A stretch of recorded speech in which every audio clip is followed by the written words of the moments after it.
definitely sensing something from inside the, jungle room. Hey, look at that! If it isn't Mr. Tablet Fragment, right there waiting for me to grab it. Which can only mean one thing. It's... trapped! Gotcha! That wasn't so bad, actually. Oh, come on! Alright, hey guys, this is my Spider-Man thoughts, Shattered Dimensions, obviously. Yeah, so I rented this game like a week ago, probably. Finally got done playing it, and I was pretty satisfied with it. I'm not gonna lie, I wasn't playing this game completely just for the game. Achievements were one of the reasons why I rented it, but it all played out really well. The achievements were fun, and so was the game. So, Spider-Man Shared Dimensions was about 10 hours long or so. It's 13 levels long, so I mean it's not gonna be very long, but it was a little over 10 hours long. But I was also going for collectibles and stuff. I have no doubt that you could probably blow through this game in like 5 hours on easy mode. But that being said, you shouldn't skip it just because it's a little short. So, where should I start? I guess I'll start with my likes. Graphics, pretty nice looking. Especially the CG cutscenes. They're like cell shaded and stuff, and it looks pretty cool. I guess that's kind of like a like. So, my biggest like though, it's kind of hard to say. I guess I like the challenge system they have in this game. Basically, you have this thing called the Web of Destiny. And what this is every level has I think 8 challenges. It's like maybe 12 challenges actually. But yeah, there's like a specific number of challenges in every level, and they're usually pretty different. Like you could be playing as Amazing Spider-Man, and he would have use his launch attack to launch 5 enemies up into the air at once. Then you could go play as like Ultimate Spider-Man, and he would have like launch the enemies into the air, but then do a XXX combo. They just have various challenges that are kind of like mini achievements, I guess. That was pretty cool how they had that. Even better though is they actually have a challenge tracker. So like, if you ever played an MMO like WoW, basically you can make it so your quests have little shortcuts up on your screen, and it says like, let's say you're doing a quest where you have to kill 10 boar. It would say boars killed 0 out of 10 until you start killing them.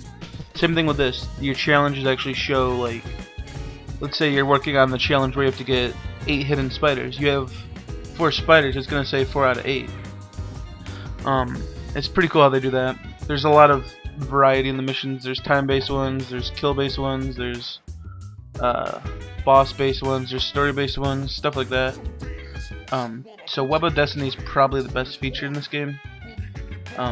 I don't know, I've never really seen challenges done that interesting before. Another cool thing is they do these first-person moments where like mainly around boss fights. Basically, the game will switch to like a first-person view, and it usually happens during cutscenes and stuff. But sometimes during the boss fights, you have to knock them out. So what happens is it shifts down in the first-person mode, and then you use your analogs to control Spider-Man's fist. So forward would be a jab with the left analog, forward with the right analog would be a jab with the right hand, and then you have like, if you hit left, it's like you like curve your punch kind of towards his face, and if you do like right, you do like an uppercut. It's pretty cool how they do that. I thought that was interesting. I've never really seen that in an action game before. But I think that's about it for my likes. I'll talk about my dislikes now. Biggest complaint would probably be some of the glitches I discovered. Mainly the biggest one is when you're fighting the final boss. Spider-Man has a couple combos where he'll lunge at enemies, and during this boss fight, you're not supposed to enter the middle of the field. So you're on these 3 separate floating platforms away from him. And when I was doing these lunge combos, it would randomly teleport him into the middle of the map and basically kill Spider-Man. Like on hard mode, it takes out like 60% of your health. So it would be very frustrating to see that. There was also a couple glitches where you're supposed to kill a certain amount of enemies and then the door will open up. Sometimes the door wouldn't open up.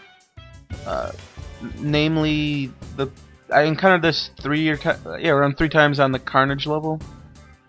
That was pretty frustrating, but they could have fixed it. Maybe they will fix it. Who knows? I think those are really the only big glitches I remember. Just those 2. But still, it's bad to see glitches in the game. The other complaint I have is the wall climbing. In order to wall climb, you basically have to hold towards that wall in the direction, and it will stick them to the wall basically. So like if you're running at a wall, you'll just hold forward and they'll put them on it. If you're jumping towards the wall, you just have to hold that direction and he'll grab onto it. But that works well. Like you can get onto the wall really nicely, but once you get onto the wall, the camera system is horrible. Basically when you move, it moves the camera angle, but if you use your right analog, you can still control the camera. So it's like, I don't know, it's weird. Like you could be pointing it in a direction, but since your movement camera isn't adjusted to your like camera angle, it makes you walk in like the opposite direction, or it'll make you go like the direction you don't want to go. And in some of the noir missions where you're sneaking, it can mess you up pretty badly. That could have been fixed in my opinion. That's really it for dislikes I had. Gameplay, I'll break it down to 3 sections: gameplay, sound, and graphics. Gameplay, it is a basic beat 'em up pretty much. There is platforming, and I think platforming is done really well. You have your web zip, which is where you aim and a little yellow icon pops up on anything that you can zip to. You push your right trigger and you fly over to it. Works really well, especially on some boss fights where you have to like constantly be moving around them. Best thing with the gameplay is definitely the unlocking system and the Web of Destiny. It's just your challenges are always unlocking new upgrades and stuff like that. Pretty nice that they do that. Plus experience is easy to come by. You'll be pretty much maxed out by the end of the game. Sound, the music again is average, nothing memorable. Like if there was a if I had a playlist of this game, I would not listen to any of the songs on there and be like, hey, I remember that.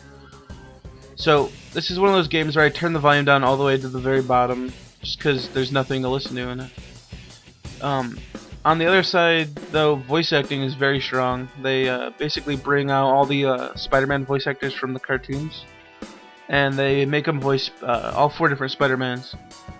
I don't know if I mentioned that, but yeah, you play as 4 different Spider-Mans throughout the game. Each played a little bit different, namely Noir though. But yeah, you got like Stephen Bloom in there, Jennifer Hale, Tara Strong, and a lot of other famous voice actors. It's pretty cool. And graphics, they're good. Nothing bad. Looked really good. Frame rate was really high throughout the game. But it's a good game. I would rent it. Yeah, I don't know. I mean, you might want to buy this if you're like a comic fan or something, but I don't know. It didn't have a very strong story, and it was a funny story, but I like a little more serious stories when I play games. I hope you guys found this video enjoyable. Have a good day.